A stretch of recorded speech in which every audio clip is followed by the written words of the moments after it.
நீங்கள் அறியாத நேரத்தில் மனுஷகுமாரன் வருவார். ஆண்டவருடைய வருகை குறித்து மிக தெளிவாக வேதத்தில் எழுதப்பட்டிருக்கிறது.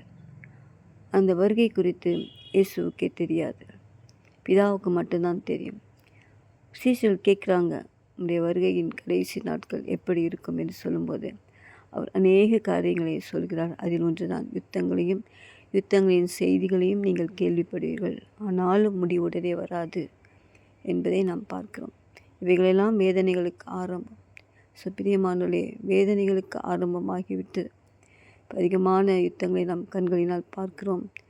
இதற்கு நாம் என்ன செய்ய வேண்டும்? நம்மை ஆயத்தப்படுத்தி அவனுடைய வருகையிலே நாம் கைவிடப்பட்டு போகாதபடிக்கு அவர் வரும்போது அவரை சந்திக்க ஆயத்தமாக வேண்டும். அவர் நிச்சயமாய் வருவார். தாமதம் பண்ணார். ஏன் தாமதிக்கிறார்? எல்லாரும் ரட்சிக்கப்படும்படியாக தான் தாமதித்து கொண்டு